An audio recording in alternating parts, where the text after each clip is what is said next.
Mia is probably panicking in this moment in time. Like, are people stalking her on the internet trying to figure out her identity? She testified that she was a rape victim. Essentially, there's rape shield laws that exist to try to protect people in her position. And so this is really getting very nerve-wracking, probably for her, and just absurd for the courtroom. Yeah, this testimony today was from a woman who was testifying as under the name Mia. The judge said this is a pseudonym and that no one was to record her. She was, they wanted to keep her anonymity. It was the deal with the prosecution. But she was talking about, she is a former assistant of Diddy's, and talked about a 2010 incident where Diddy and Cassie found out that Prince was having this private house party. Diddy didn't want to go. He was staying home and said that Cassie should not go. But Cassie was at home with Mia, and they talked about it and decided they were going to go. So they went to the party. She says they were having a great time watching Prince perform on a dining room table.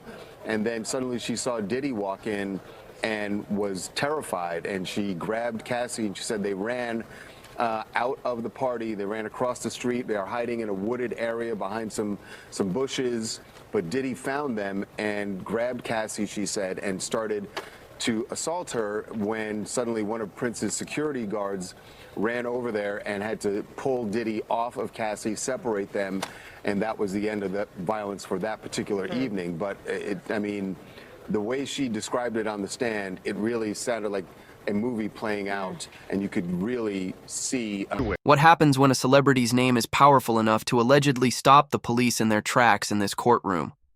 Drama Diddy not only faces accusations of rape, but also shocking claims that his influence reaches deep into law enforcement. Stay tuned as we unravel the chilling testimony from a former assistant that left the courtroom stunned. I have no idea how it's possible, and I'm sure Mia, and she introduced herself to the jury here by saying that Sean Combs had sexually assaulted her. She testified that she was a rape victim. The first time she met Combs, she said he was in his envision. Who exactly is the woman known as Mia? And why did her testimony send shockwaves through the courtroom, hidden behind a pseudonym to protect her identity? Mia worked as Diddy's assistant for 8 years, a tenure she described as anything but ordinary. For nearly a decade, Mia had a front row seat to one of the most glamorous and high-pressure worlds imaginable, but according to her, that world was full of darkness. No one saw on the surface. Mia testified that working for Diddy wasn't just demanding, it was all-consuming. In her own words, her life became his life. She chronicled how her responsibility extended far beyond typical assistant duties like managing schedules or arranging travel. She was tasked with ensuring nothing disturbed his image, a role that allegedly involved lying, intimidating others on his behalf, and sometimes even covering up behavior that, she says, left her shaken.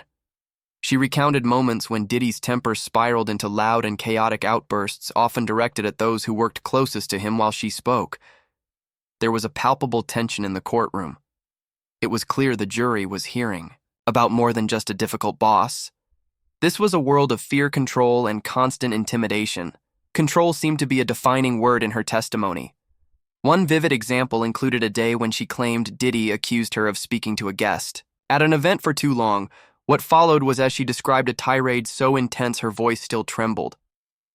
Recounting it, she alleged that personal boundaries didn't exist in his employment, that every part of her life was subject to his scrutiny. Even during private moments, she claimed she wasn't fully free, with Diddy allegedly calling or tracking her at odd hours to further enforce his authority over her. This pattern of behavior, as experts on workplace abuse often point out, creates an emotional environment that discourages rebellion or external complaints. In these scenarios, Mia's story shows how power dynamics in such settings are practically impossible to challenge. Testifying against someone of Diddy's status is no small decision. The courtroom saw the weight of it as Mia began to choke up, describing how hard it was to bring this sort of truth into the open. It's a step that not everyone would choose, particularly against one of the most high-profile figures in entertainment. The courage behind such a move is part of what makes her statement so impactful.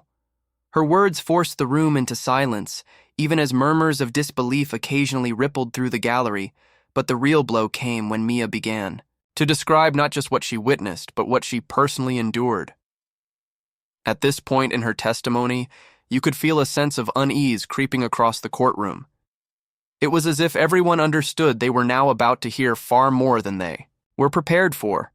And then she began to reveal the personal allegations that would grip not just the jury, but the public. And she introduced herself to the jury here by saying that Sean Combs had sexually assaulted her. She hasn't testified about it yet. Instead, she's talking about times she said she witnessed violence against Cassie Ventura, the time she said Combs slammed her head against a bed and drew blood and left a gash in Cassie Ventura's eyebrow, the time they attended a party against Combs's wishes at Prince's house when they danced on plexiglass covering the pool Prince performed, but then Combs arrived, chased them down, and was about to attack Cassie when she said Prince's security intervened.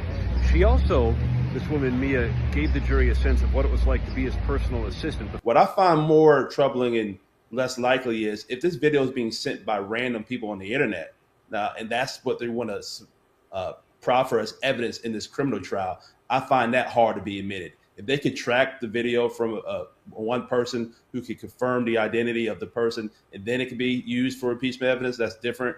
But random people on the internet sending videos, that opens the door to a can of worms. Well, I mean, Tyler, they would have to authenticate it, make sure it's real, and couldn't they theoretically be able to use it? They could theoretically be able to use it, but it seems like they're trying to use it right now when Mia's going to get put back on the stand. I haven't heard of any witness to authenticate this video yet.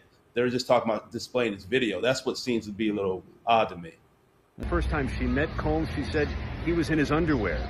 And then the first day on the job, she said she didn't sleep because she was made to go to his house, to his recording studio, to an apartment. She also said that she worked sometimes 5 days in a row without sleep and was made to do everything from anticipating his moods to cracking his knuckles to doing his taxes to standing there 22 hours a day. The moment Mia began recounting her experience in court, the air shifted. Her voice trembled as she introduced the darkest chapter of her time working under Diddy, detailing an alleged rape that she claims took place behind closed doors. She described the lead-up as one of calculated isolation, alleging that Diddy created environments where she felt coerced. Into compliance on this particular occasion, Mia said she was summoned to his private quarters late at night under the pretense of discussing an urgent matter related to work. What unfolded next was a nightmare she had kept buried for years. The courtroom was silent but heavy as she unraveled the events according to her testimony. Diddy's demeanor that night was menacing and left no room for refusal. She recounted how every instinct told her to leave, yet the power imbalance made her feel frozen as she spoke about the moment the alleged assault occurred. Some jurors looked visibly uncomfortable while others jot down notes with somber expressions. The prosecution made no effort to soften her words, instead, allowing the rawness of her testimony to sink in. Every detail painted a picture of fear, coercion, and absolute dominance, a dynamic that, according to Mia, defined their professional relationship as well. For spectators, the intensity of her testimony was underscored by the reactions it provoked. A woman in the gallery was seen wiping away tears, while Diddy sat rigid, avoiding eye contact with anyone. Occasionally, he'd glance at his lawyer, but mostly his gaze hovered somewhere between the floor and the corner of the room. The strained expressions of those present reflected the weight of what Mia was alleging, a complete dismantling of the glamorous and untouchable aura that often surrounds a celebrity of Diddy's stature. Experts who study the psychology of trauma often point out how recounting such experiences publicly can be re-traumatizing in cases like this.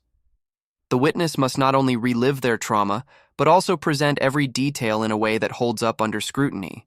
Maya seemed aware of this, yet her voice, though shaken, grew steadier as her testimony continued. The prosecution framed her allegations as part of a broader pattern, suggesting that the assault she described was not an isolated incident, but a reflection of Diddy's systemic abuse of power. By bringing Mia's voice to the forefront, they amplified what they argued was a long history of exploitation, masked by wealth, fame, and influence. One moment stood out, silencing even the quiet rustle of papers. Mia broke down as she described how afterward Diddy acted as if nothing had happened. This disregard, she said, compounded the trauma. It wasn't just the act itself, but the implication that her pain was irrelevant. The courtroom remained still for several seconds following her words, a pause that seemed to linger far longer than it did. Meanwhile, Diddy's composure began to show cracks. Observers noted subtle gestures, a clenched jaw, quickened blinks that betrayed his apparent confidence earlier in the trial. But Mia's testimony wasn't just about herself, as she hinted at the horror she had witnessed involving others. The prosecution prepared to pull back the curtain on what she claimed to have seen happening to Cassie Ventura, and this next revelation would only deepen the growing unease in the room. I don't think so. I think that would be like the best appeal point ever on the side of the defense. I think the case gets overturned because you're violating the confrontation clause. You know, you're taking away Diddy's right to confront his accuser, especially because she's already given all of the testimony that was apparently positive for the prosecution, and then cutting her off before even one question could be asked by or maybe not one, but you know, the full cross-examination be completed.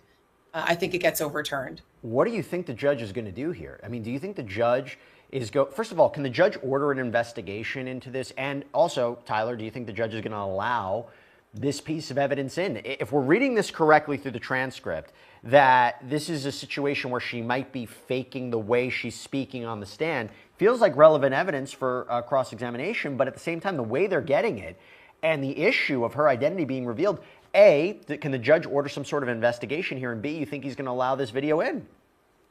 Well, it's probably 3 o'clock right now, or close to 2 o'clock. If I was the judge, which I'm not, I think this would be a good time to let's see what this video looks like. Let's see what the testimony would be given, what examination questions will be asked by the defense.